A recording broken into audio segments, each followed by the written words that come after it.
নমস্কাৰ। পৃথিৱীত ৯৫০০ৰো অধিক প্ৰজাতিৰ চৰাই আছে। এই চৰাইবোৰৰ ভিতৰত পৃথিৱীৰ একমাত্ৰ পোহনীয়া চৰাই হ'ল পাৰ। সেয়ে পাৰ মানুহৰ অতি মৰমৰ, আদৰৰ আৰু প্ৰিয়। এই ভিডিঅ'টো চাই ভাল লাগিলে লাইক, শ্বেয়াৰ, কমেণ্ট, ছাবস্ক্ৰাইব কৰিবলৈ নাপাহৰিব। পাৰ চৰাইৰ বিভিন্ন জাত আছে যদিও অসমৰ থলুৱা জাতৰ পাৰহে অধিক জনপ্ৰিয়। পাৰৰ আকাৰ আন চৰাইৰ দৰে সৰু যদিও সৰু সৰু পাখিৰে গোটেই দেহটো অত্যন্ত সুন্দৰ। পাৰৰ ঠোঁটটো সৰু সৰু আৰু ৰঙচুৱা বৰ্ণৰ।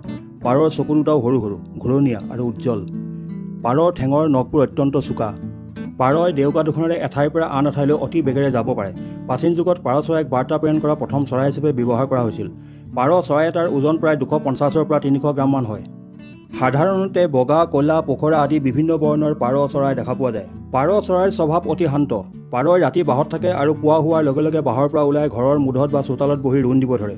এজনী মাইকী পাৰ চৰাই 3 মাহত প্ৰাপ্তবয়স্ক হয় আৰু কণী পাৰিবলৈ সক্ষম হয়। পাৰই প্ৰতি মাহে 2টাকৈ কণী পাৰে। কণী পৰাৰ পাছতে ইহঁতে উমনিত বহে। উমনিত বহাৰ 17 দিনৰ পাছত কণী ফুটি পোৱালি ওলায়।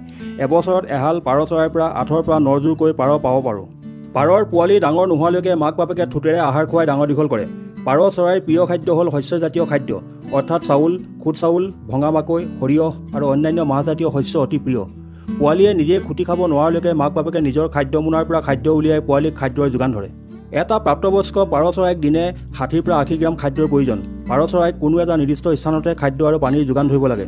পানী সদায় পৰিষ্কাৰ পৰিচ্ছন্ন হোৱা উচিত। পাৰৰ পৰা মানুহৰ বহু উপকাৰ হয়। পাৰৰ মাংস কেৱল সুস্বাদুৱেই নহয়, মানুহৰ অতি পুষ্টিকৰ খাদ্য। বিশেষকৈ ৰোগীয়া মানুহৰ বাবে পাৰৰ মাংস অতি উপকাৰী। ইয়াৰ উপৰিও পাৰ বিক্ৰী কৰি যথেষ্ট লাভৱান হ'ব পাৰি। বৰ্তমান হাঁহ কুকুৰাৰ দৰে পাৰ চৰাইও ব্যৱসায়িক ভিত্তিত বৈজ্ঞানিক পদ্ধতিৰে পালন কৰা দেখা গৈছে। আপুনিও যদি এযোৰ পাৰ চৰাই পোহাৰ কথা চিন্তা কৰিছে তেন্তে পাৰ এযোৰ যোগাৰ কৰক।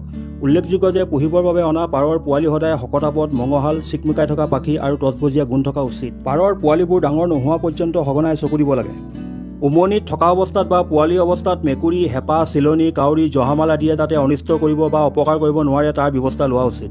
কণী পৰাৰ আগমুহূৰ্তত বাঁহৰ পূৰ্বৰ মলমূত্ৰৰ লগতে খেৰখিনি সলাই পৰিষ্কাৰ কৰি তাৰ ঠাইত নতুন শুকান খেৰ আদি পাৰি দিব লাগে। খেৰবোৰ কেতিয়াও সেমেকা হোৱা উচিত নহয়, কাৰণ সেমেকা অৱস্থাত বহুতো ৰোগৰ বীজাণু আৰু পোক পৰুৱাই বাহ লয়।